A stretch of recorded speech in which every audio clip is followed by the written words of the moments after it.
Şu köprüyü geçmeden size göstereyim. Geçerken çekemem. Eski Fransız Köprüsü diye geçiyor. Bakın burada böyle yaya yolu var. Motor yolu da şu şekilde. Yani tam şu ortadan gittin. Ya bir şey olmaz muhtemelen ama dengeni şaşıracaksın diye böyle bir tedirgin oluyorsun. Ya motorla gezmek gibisi yok. Böyle yumuşak. Bir kahve söyledim. Şöyle şuraya kurulacağım şimdi. Aa evet, ayıcık orada göreceğiz. Oley. Çok şirin geldi kahvaltım. Güzelim.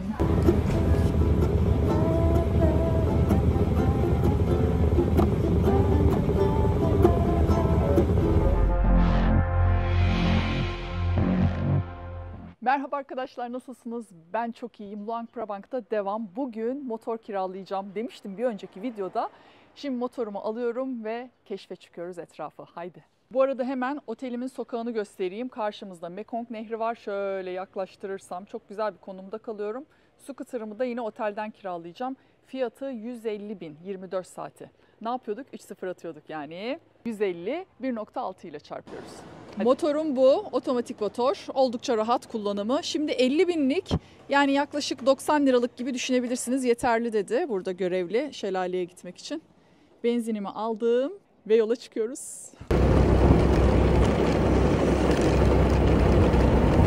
Ay muhteşem yollar, muhteşem.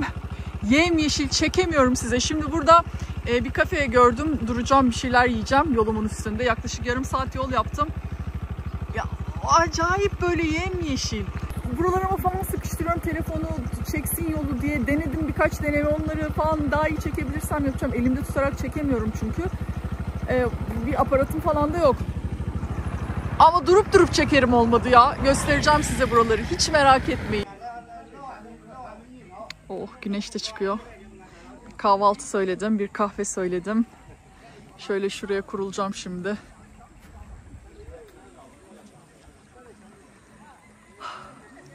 Nasıl arkamdaki yapraklar falan. Çok mutluyum. Kahvaltım bu. Yani ben sadece şu kadar söylemiştim, yumurtalı. Önce getirdi, yumurta yok, hiçbir şey yok. Sadece şunlar. Dedim ki yok öyle değil, yumurta da istiyorum ben, böyle gösterdim. Gitti 10 dakika sonra geldi. Bu sefer bundan da jambon falan da koymuş. Yani olsun. Olsun. Ne varsa yeriz ya bizde. Geldiyse bereketimizde, kısmetimizde ne varsa. Hadi afiyet olsun.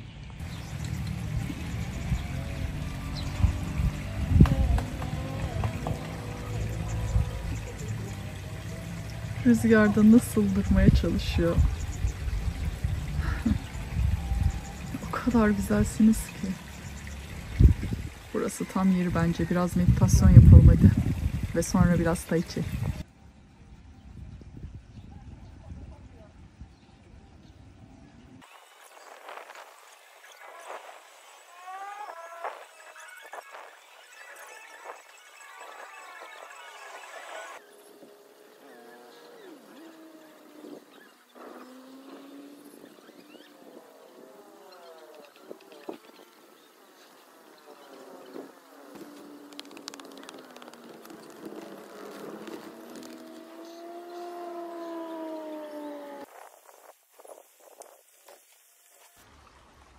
Ben hala buradayım. Yani kahvaltı ederim falan, sonra devam ederim demiştim ama o esne, meditasyonlar, tai chi'ler, biraz şöyle uzanıp yaymalar falan derken işte saat 12. İyi oldu erken çıktığım yola. Biraz daha buradayım. Hiç acelem yok. Hiç acelem yok. Giderken çekemiyorum ama arada durup çekeceğim size yolları.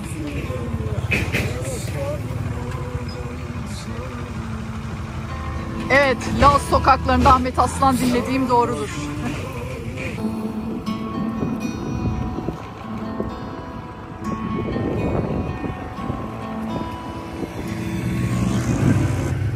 Bakın burada kimler var, yol üstünde giderken gördüm, hemen durdum. Laos Filler ülkesi diye de geçiyordu galiba.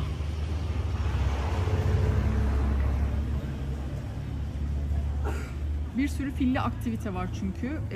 Yani Luang Prabang merkezdeyken de gördüm. Böyle turlar falan yapıyorlar.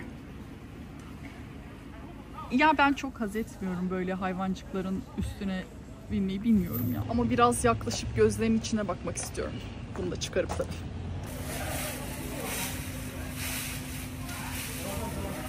Gelir gelmez bana hortumunu uzattı. Sevdirdi kendini. Bir 15 dakika izledim ama size de göstereyim değil mi? Paylaşmak için yine kamerayı elime almam gerekti. Ama artık kapatıp izlemeye devam.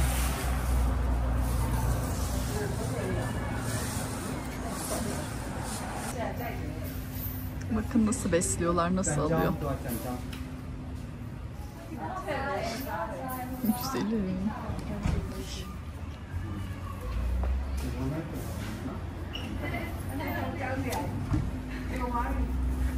İddia ediyorum ki yani bir cani değilseniz gözlerinin içine baktığınız hiçbir şeye zarar veremezsiniz.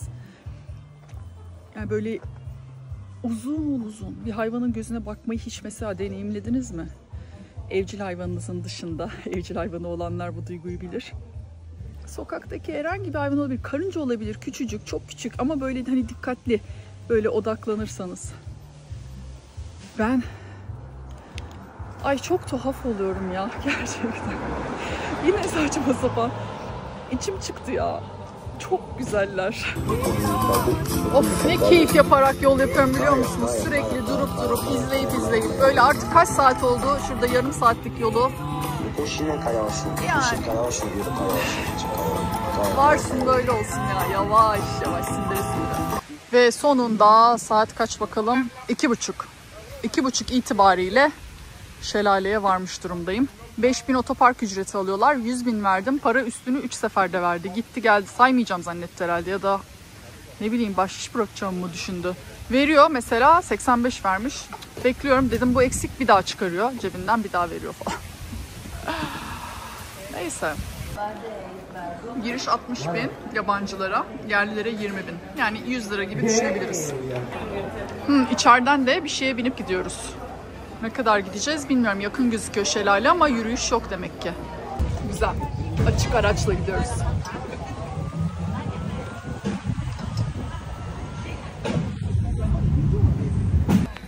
Bir 5 dakikaya yakın gittik.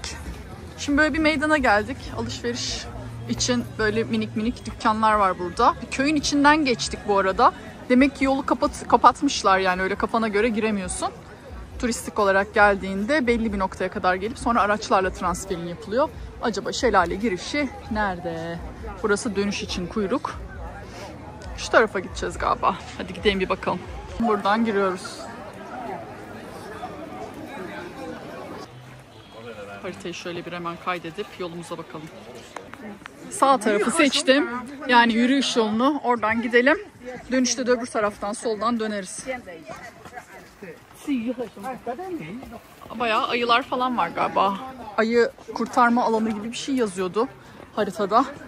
Ne demek istiyor? Ayı görebilecek miyiz? Lao'da 2 tane ayı çeşidi varmış. Moon Bears ve bir de Sun Bears yani güneş ve ay ayıları. Ve burada Rescue Center'da kurtarılmışlar burada. Evet ayıcık orada göreceğiz. Oley. Ya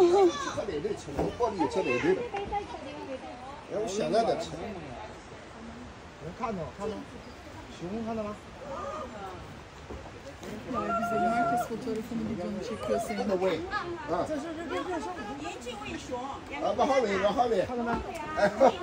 Kendimi hissetmeye başladım çekince, kapatıyorum. Bütün bu alanda varlar bu arada, arkada da var. Şurada. Yanında seçilebiliyor mu bilmiyorum. Gayet doğal bir ortamdalar. Yani burası hayvanat bahçesi değil. Eminim bir sebeple buradalardır. Bakacağım. İnternetten biraz araştırmam, okumam lazım. Bilmiyordum. Ayı göreceğimden haberim yoktu. Hoşçakalın. Fotonu severim seni. Burada da diyor ki dikkatli bakın, leopar görebilirsiniz. 2017'de kurtarılmış. Çünkü tek gözü körmüş ve o şekilde hayatta kalamazdı diyor. Bir yerde kapalı mı burada, görebilir miyiz falan bilmiyorum ama dikkatli bakın dediğine göre ortalıkta serbest de olabilir. Burada da ayıların dünya üzerindeki dağılımını gösteriyor. Mesela şu yeşil dediği polar bear, yani kutup ayısı. Şu yeşil bölgede var. İşte maviler brown bear dediği, mesela bu kahverengi ayı. Maviler şu bölgede gözüküyor gibi. American black bear var. Çeşit çeşit. Sloth bear diye bir şey varmış. Sloth'u biliyorum, ayıyı biliyorum. İkisinin arasında sloth tembel hayvan. Giant pandayı bu kategoriye mi almışlar? Allah Allah. Bir yaşıma daha girdim. Evet, arkadaşlarımız buradalar. Tatlışlar. Minnoşlar. Bakın şu alan da kapalı mesela. Orada da yine ayılar var. Bu gördüğünüz bölgenin böyle etrafını çevirmişler. Biz insanlar için yol var ama etrafta pek çok yerde kurtarılmış ayılar var diyor. Yani kurtarılmış diyor. Bir sebeple doğada herhalde barınamayanları mı aldılar burada? Göremedim onunla ilgili bir şey ama iddia ettikleri, kurtardıkları, hayatta kalmalarını sağlamak için yaptıklarını söylüyorlar. Ağaçlar, ağaçlar. Hazır olun, suyun rengine hazır olun. Dın dın dın dın. Yüzebiliyorsunuz bu arada burada. Hangi bölgesinde bilmiyorum. Burada 1.80 diyor derinlik için. Ama of.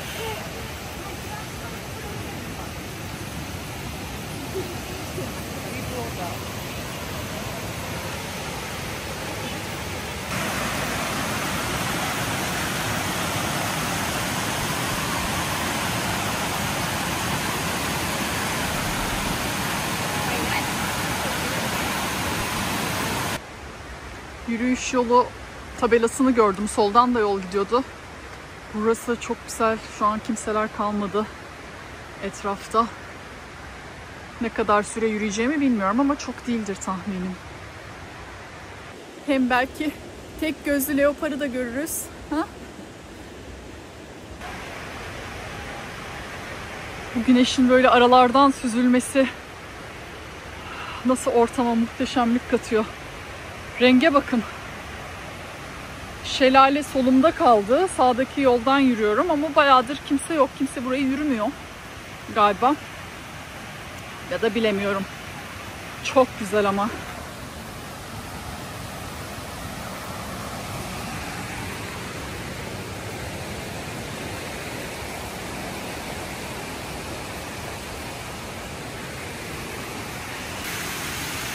Suyun berraklığını da görelim. Bir sürü kelebekler var, bir sürü. Dans mı ediyorsunuz ya?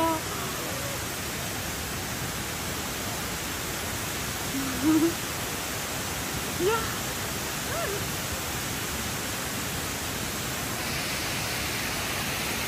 Oh. Kalabalıkta birazdan şu köprüde buluşacağım galiba. Ya şöyle söyleyeyim, 7-8 dakika belki sürmüştür. Çok güzel bir rota. Oradan da döneceğim zaten. Hazır mıyız? Şimdi şelaleyle karşılaşacağız.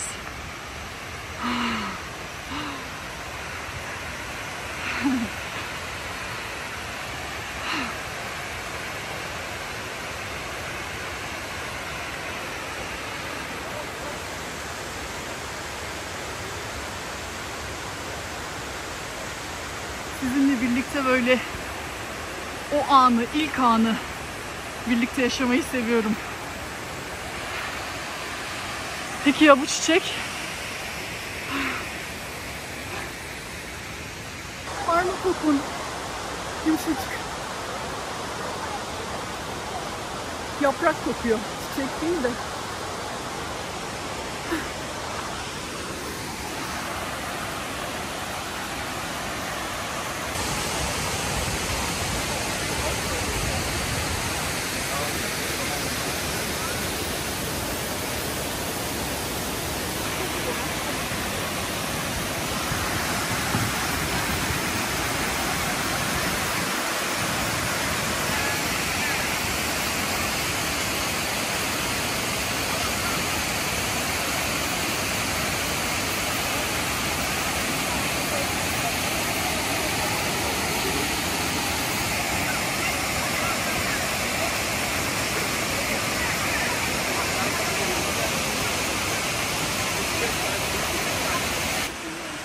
yaprak yani boyuma böyle kafamı çıkar o kadar. Boyutu anlaşılıyor mu çünkü bilmiyorum. Şöyle bak elim yakında olduğu için anlamazsınız. Şöyle bir şey yapayım. Bak elim bu kadar. Yaprak bu kadar. Bence 2 tane alsam birini bir elime uçabilirim diye düşünüyorum kanat çırpar gibi. Yani geniş açıda bile sığdıramıyorum kadraja. Damarlarına bak.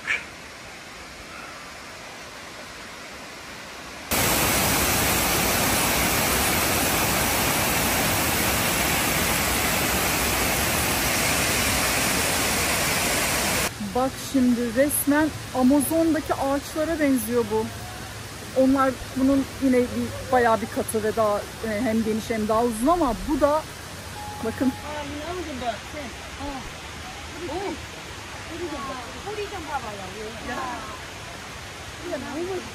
Aman ya.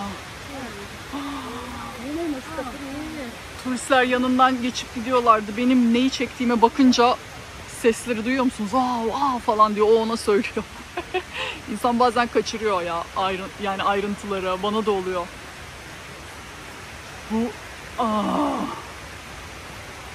aşk mısın mübarek, nasıl bir şeysin? Öyle hemen kopamam ben senden. Hemen kopamam.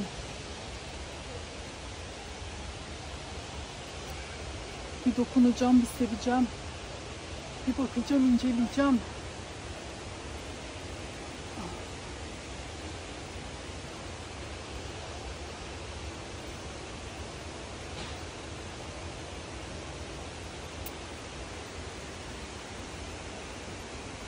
Güzel hanım.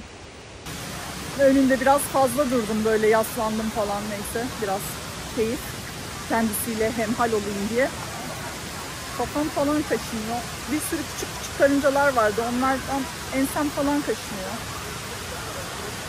Benim üstümde çok durmazlar diye düşünüyorum yani. Sonuçta ben bir ağaç değilim.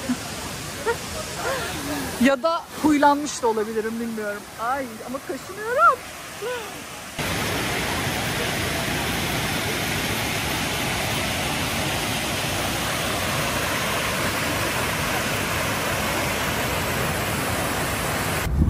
Dönüş vakti. Yavaş yavaş artık motorumu atlayıp köyüme döneceğim. Bakalım ne kadar sürede dönerim. Saat kaç olmuş? Saat 4:30. Şunu söyleyebilirim ki bana bugün hiç yetmedi motorla. Ben galiba normalde yarın ayrılacaktım. Yarın da kalacağım ve yine motor kiralayacağım. Bakalım akşamki hissiyatıma göre.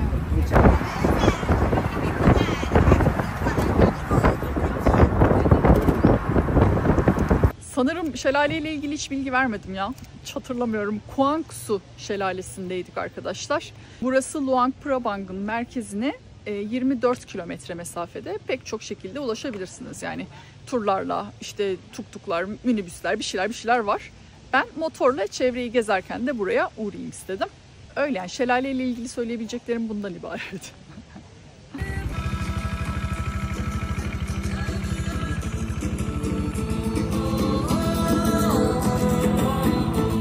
Köyüme döndüm ve çok açım yani, hiçbir şey yemedim sabahtan beri. Hint yemeğini çok güzel yapıyorlar burada. Şu gördüğünüz menünün fiyatı, bunun içinde patates, patlıcan falan bir şeyler var. Bilmiyorum, bu da sebzeli bir şey, pilav. Hepsinin fiyatı bana 150-160 liraya falan gelecek. 150-160 civarı. Ya vallahi abartmıyorum ama yediğim en muhteşem yemeklerden birini yiyor olabilir miyim acaba? Yani Hint yemekleri çok güzel yapılırsa müthiş bir mutfak. Yaklaşık bir hafta oldu Luang Prabang'a geleli. İlk gün bir hostelde kaldım, böyle tam merkezde, ama tam bir kaostu. Ne güzel açık kuaför. Tam bir kaostu, böyle dayanamadım. İkinci gün çıktım, bir tane pansiyona yerleştim, özel oda tuttum. İlk gün kaldığımın fiyatı 300 iken sonra 4 gün boyunca kaldığım pansiyon özel odanın fiyatı 700'dü. Ama ben daha burada kalmak istiyorum diye bugün pansiyondan ayrıldım. Böyle şehrin dışında yaklaşık 2-2,5 kilometredir yürüyorum galiba. Bir anda hiç turist kalmadı. Tamamen yerelleşti her yer. Çok güzel bir hostel buldum. Yani çok güzel olduğunu tahmin ediyorum. Ben daha buralarda kalmak istediğim için yürümeyi de seviyorum, biliyorsunuz. Böyle eşyalarla değil ama Buradan gir dedi.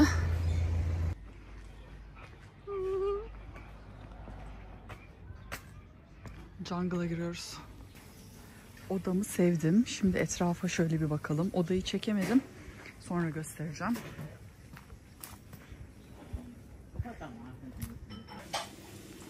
Burası ortak alan.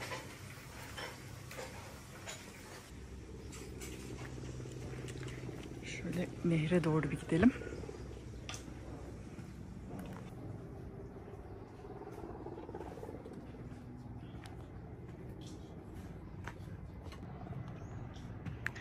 Çok tatlış.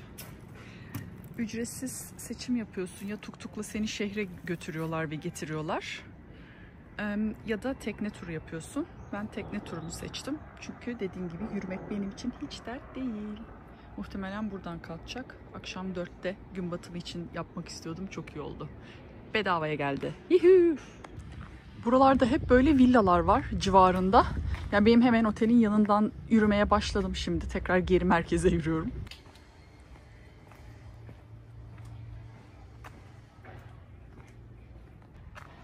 Haritada burada yol gözükmüyordu. Girdim ama demin geçtiğimiz sokağa çok güzel gözüküyor diye. Umarım şu ara çıkar.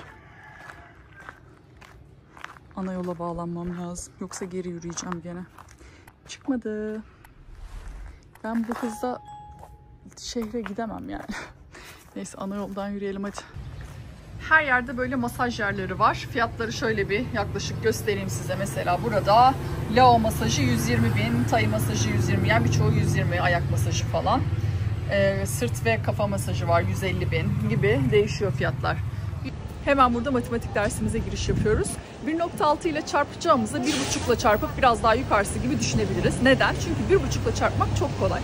Bir sayıyı 1.5 ile çarpmak demek bir sayıya kendinin yarısını eklemek demek. Yani misal 100'ü 1.5 ile çarpmak demek 100'e yarısı olan 50'yi eklemek demek. 150 demek. 120.000 kip için 3 sıfırı attık. 120 ne yapıyoruz? 120'ye yarısını ekliyoruz. Yani 120 artı 60 180. 180'den biraz daha fazla gibi düşünebiliriz. Hadi 190 olsun gibi. Ya biz boşuna matematik mühendisliği okumadık güzelim yani. Şu anda Poğuzsi Tepesi'ne doğru gidiyorum. Tepede bir tapınak var yine. Burası da muhakkak görülmesi gereken yerlerden biri. Yani bir haftadır bir türlü çıkamadım oraya ben. Aslında burası genelde kullanılan bir yol değil. Hep böyle o gece pazarının kurulduğu yerden çıkılıyor. Hep orada gördüm insanları çıkarken. Ama böyle harita üzerinde free entrance yani ücretsiz giriş diye bir yazı gördüm. Ve o yolu takip ediyorum. Bilmiyorum nereye çıkacak. Ne güzel oldu ama iyi ki de girdik buraya ya. Burası da ayrı bir tatlı dar bir sokakmış. Hep evler var yine etrafta. Sessiz sakin bir yer. Burada bir tabela var. Demek ki buradan da gidiyor insanlar. Güzel bir yolmuş. Buradan gidelim. Diğer taraftan da ineriz görürsünüz. Esas turistik olan dediğim taraftan ineriz. Vallahi ne muhteşem yol buldum gene kendime. Şehrin ortasında kimselerin olmadığı. Aferin bana.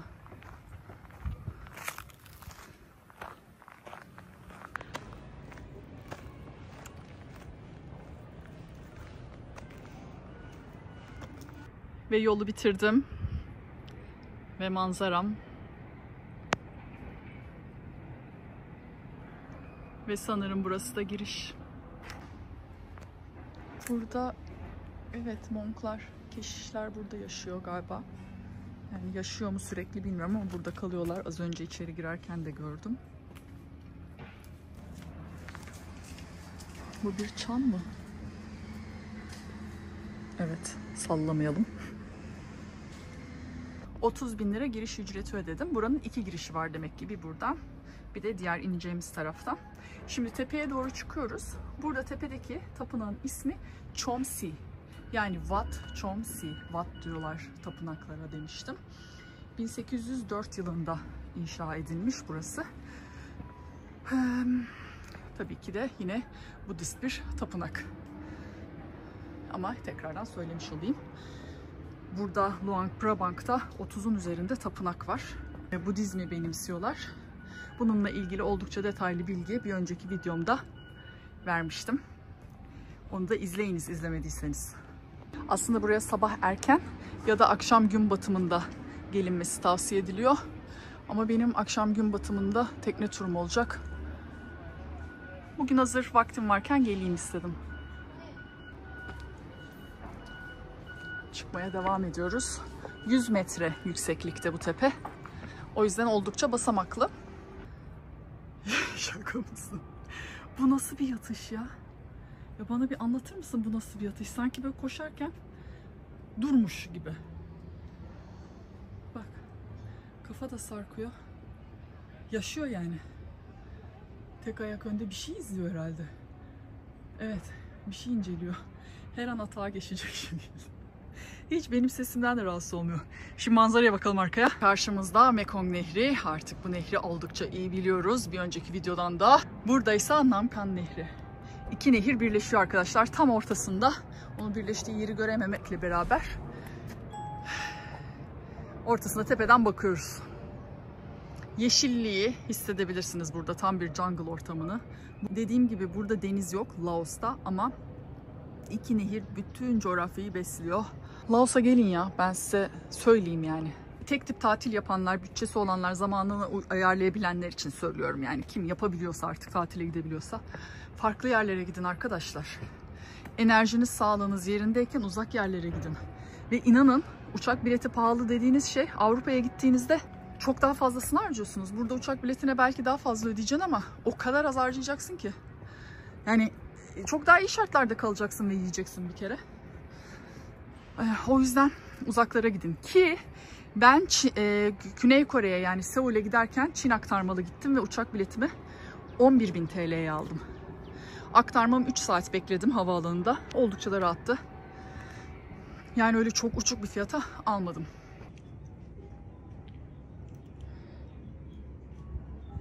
Meditasyonumu tam olarak bu manzaraya karşı yapmayı düşünüyorum. Çok güzel çünkü. Sevgili Budalar, size de selam olsun.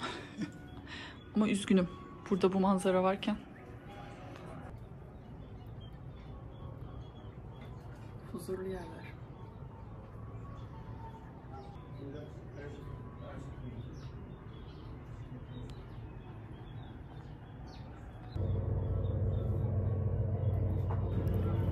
Çok iyi geliyor. Yani iyi gelen şey ne yaptığım değil aslında. Meditasyon olur, başka bir şey olur.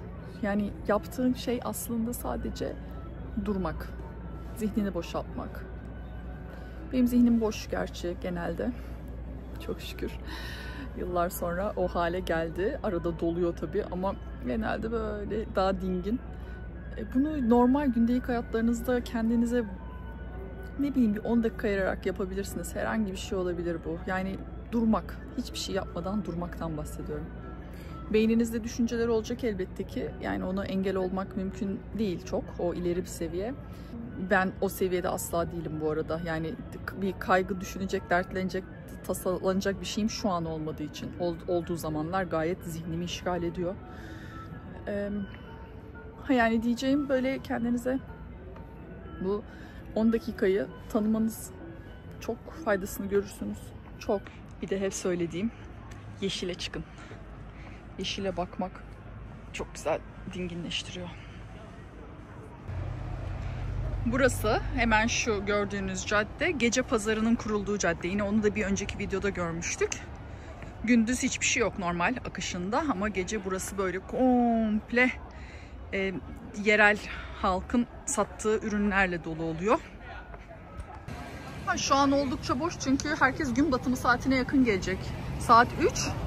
Bir açıdan da bu saatte gitmek güzel oldu. Çok sakindi. Karşımızda müze var. Oraya girmedim. Ama şöyle hemen girişinden bir bakalım. İçeride gezmeye vakit yok. Şu alan. Şu B dediğimiz köşk, pavilyon. Şurası. Çok süslü güzel bir bina. Şu karşıda da müze var.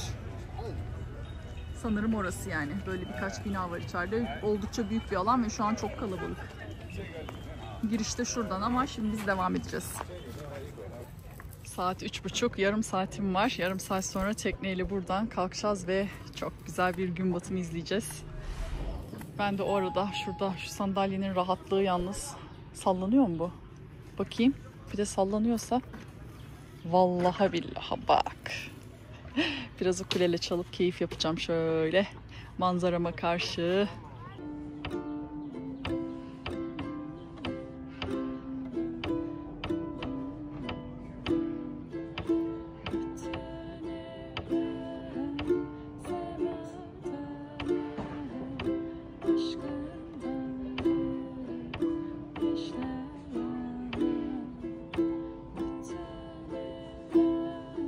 Geçtik teknemize. Önde bir çiftimiz var.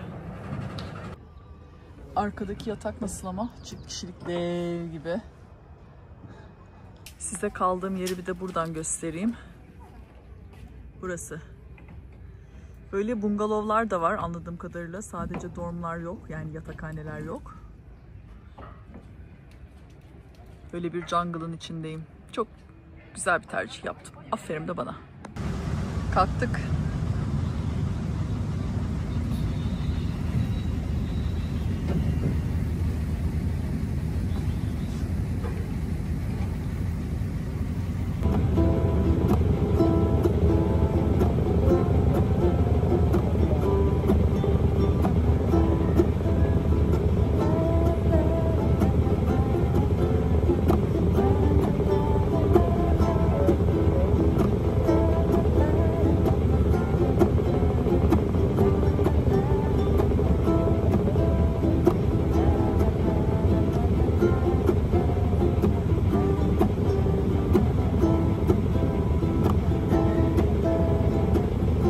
Merkeze gelmişken buraya da yanaşıyor galiba. Beni burada atmasını isteyeceğim. Videolarımı beğeniyor musunuz? Beğeniyorsanız beğeniyor musunuz? Yani abone oluyor musunuz? Ne güzel olur bunları yapsanız değil mi? Çok güzel olur vallahi bence. Oley, iniyorum. Yani zaten 5 dakika geriye gidiş. O yüzden hazır gelmişken ineyim. Yoksa 1 saat yürüyorum. Böyle tatlış bir yere geldim gene. Yemeğim valla köri soslu tavuk söyledim. İçinde patlıcan olmalı bir yerlerde. Evet, şurada. Ondan sonra yanına Yasemin pilavı söyledim. Üstüne böyle sosundan ekliyorum. Çok lezzetli sosu. Evet, uzun bir yürüyüşten sonra otelime geldim. Pek tatlış olmuş, ışık ışık. Ha, bir sürü insan var burada. Ama ben şöyle yine nehire doğru gidip köşeme oturacağım, balkonuma. Kimse var mı bir bakalım. Biraz ukulele çalacağım ya. Oley, boş. Yalnız nehirden karşıda mekan var. O yüzden ne kadar gürültü geliyor diyorum.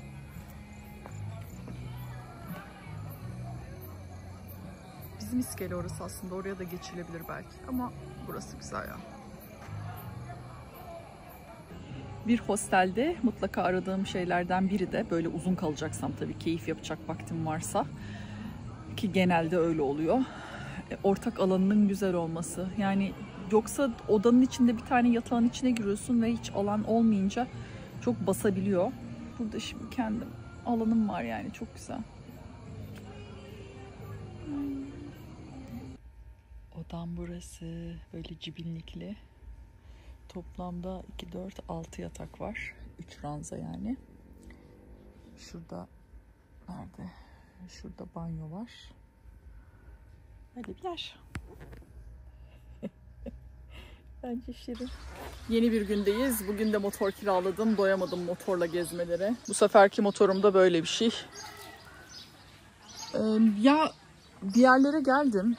Açıkçası çok bilerek gelmedim. Böyle kafama göre geziyorum. Böyle yol üstünde burayı ziyaret edin diye bir tabela gördüm. Pirinç tarlası olduğunu düşündüğüm ve öyle. Çok da güzel gözüküyor. Çok da huzurlu. Ne var ne yok. Gelin bir içeri gidip bakalım. Belki öğretiyorlardır nasıl oluyor, ne oluyor. Deneyimletiyorlardır. Bilmiyorum ki. Hadi. Evet, burada deneyimletiyorlarmış bütün süreci. 36 dolarmış. Yaklaşık bir 3 saat falan sürüyormuş. Sabahtan ve öğleden sonra grupları varmış. Bir düşüneyim dedim. Saat 10.30. Öğleden sonraki 1.30'da başlıyor. Peki girip bakınsam falan dedim. Ona izin vermiyorlarmış. Yani anca o aktiviteye katılırsam. O yüzden ben şimdi devam edeyim. Duruma göre bakarız. Giderken çekim alamadığım için size şöyle bir etrafı göstermek istedim. Neredeyim? Girdim bir yerlere, böyle ara sokaklara giriyorum. Hep yerleşimler var. Şirin şirin evler. Bizim köyler gibi düşünün işte. Biraz daha böyle gideceğim ama yol çok bozuk. Hep mıcır. Sonra yine ana yola çıkarız. Burası da yine böyle bir merkezi yerleşim noktalarından biri. Yine şelale yolu üzerinde. Her yerde çocuklar görüyorsunuz. Veletler. Akşam dönerken de yine bu sokak böyle doluydu. Ve sokaklarda bir şeyler satanlar, edenler.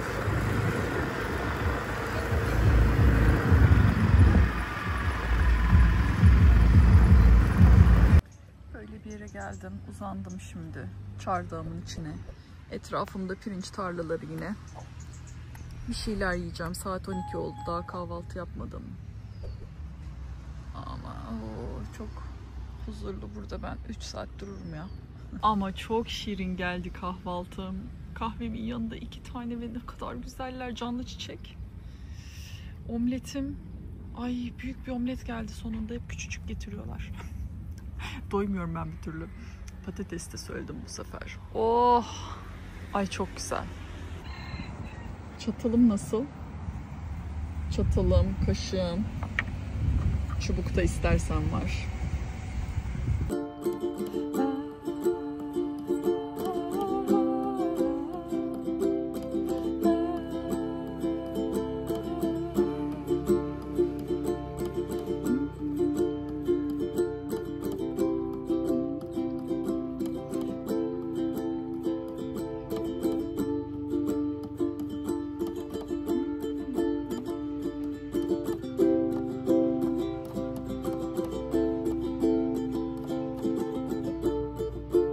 Hazır burada pirinç tarlalarının arasında oturmuşken size biraz bilgi vereyim. Laos'un en önemli geçim kaynağının tarım olduğunu söylemiştim. Pirinç de en temel gıdaları diyebiliriz. Her yerde görebiliyorsunuz bu bölgede. Laos halkının yaklaşık %70'i geçimini tarımdan sağlıyor. Pirinç de özellikle yapışkan pirinç dedikleri, sticky rice dedikleri bir pirinçleri var. Temel gıdası buranın. Menülerde de pek çok farklı şekilde pirinç görebiliyorsunuz burada. Hep alternatif sunuyorlar. Ya bu yapışkan pirinçten ya işte Yasemin pirinci, basmati pirinç alternatifi sunuyorlar. Artı geleneksel olarak da önemli bir yer ifade ediyor onlar için pirinç. Böyle toplaşmalarında, festivallerinde falan özellikle dağıtılıyor. Ekolojik sürdürülebilirlik Laos halkı için önemli. O yüzden organik tarım yöntemleri yaygın. Yani çevre dostu. Bu da çok güzel. Çiftçiler genellikle geleneksel yöntemlerle çalışıyorlar. Bufalolar tarlaların sürülmesine hala ciddi yardımcı oluyorlar. Hala motorla devam. Ben bu köprüyü göstermek istedim size.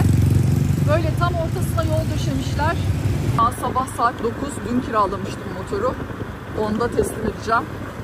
Böyle çıkıp biraz daha, çünkü dün akşam geldim buralara, doyamadım, bir daha gelmek istedim daha detaylı gezeyim diye. Nehrin karşı tarafına geçtim. Yani benim kaldığım tarafta değil, öbür taraftayım şu anda. Burası da ayrı bir güzelmiş. Burada böyle çok fazla kafeler falan, o tür şeyler görmüyorsunuz. Böyle nadiren var. O nadir otel var. Daha çok yerleşim yeri. Yine tapınaklar. Ve bolca yeşillik. Nehir sağında şu anda.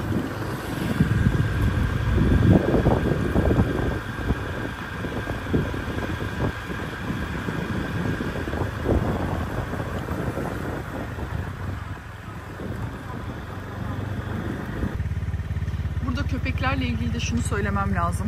İnanılmaz uysallar. Böyle birçok yerde görüyorsun ama hiç sesi çıkmıyor. Hiç havlamıyorlar. Böyle yanından mutlu mesut geçiyorlar yani. Demek ki karınları da doyuyor. Huzurlular da. Köpekler de öyle yani. Hayvanlar da insanlar gibi burada. Ya motorla gezmek gibisi yok. Böyle yumuşak yumuşak gezeceksin ama küçük yerlerde. Fazla trafiğin olmadığı, doğanın içinde. Oh! Yani bayılıyorum. Böyle rüzgarı hissede. Muhteşem. Pazar kurulmuş burada.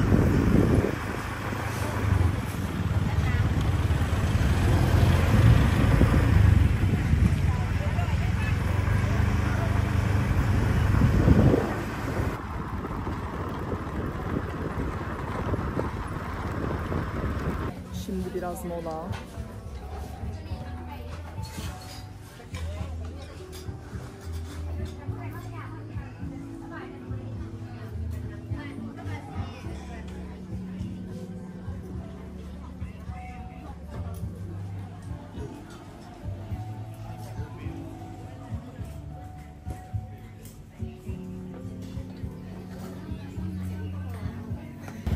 Sevgili arkadaşlar, artık videomuzu sonlandırabiliriz bence. Beğenmeyi, abone olmayı unutmayın. Hiç uzatmıyorum burayı ama hepinizi kocaman sevgiyle kucaklıyorum. İyi bakın kendinize, bir sonraki videoda görüşürüz. Laos'tayız yine bir sonraki videoda ama başka yerlere gidiyoruz artık, merak etmeyin. Mua.